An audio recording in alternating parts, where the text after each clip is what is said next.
Isang matandang lalaki ang dahan-dahang pumasok sa isang showroom ng mamahaling kotse. Pagpasok niya, ilang staff ang tumingin sa kanya ng may panghuhusga.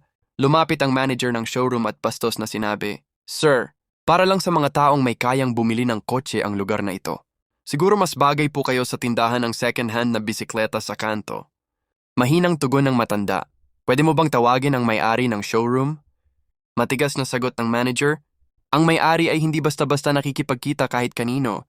Huwag niyo pong sayangin ang oras namin." Biglang nagsalita ang isang batang babaeng empleyado, "Sir, huwag niyo po siyang tratuhin ng ganyan. Maaring nandito siya para bumili. Dapat igalang natin ang bawat customer." Suminghal ang manager, "Huwag kang makialam. Gawin mo ang trabaho mo o lumabas ka kasama niya."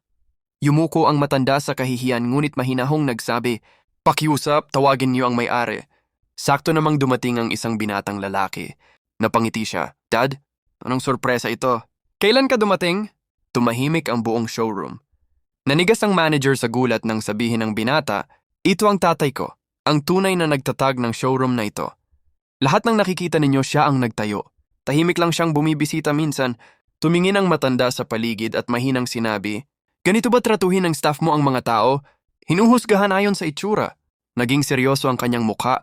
Tumingin sa manager at maring sinabi, "Tanggal ka na." Hindi namin kailangan ng taong walang respeto.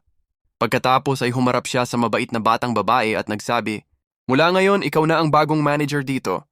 Ang mga katulad mo ang tunay na kumakatawan sa pinaninindigan ng kumpanyang ito. Huwag manghusga batay sa itsura. Hindi natin alam kung sino ang kaharap natin. Respeto ang pinakamahalagang asal sa trabaho at sa buhay. Ang kabutihan ay nagbabalik ng gantimpala. Ang tunay na yaman ay nakikita sa ugali, hindi sa anyo." Kaibigan, anong masasabi mo? Sa ating story, mag-iwan ng komento sa ibaba. At huwag kalimutang mag-like, share, salamat sa panonood.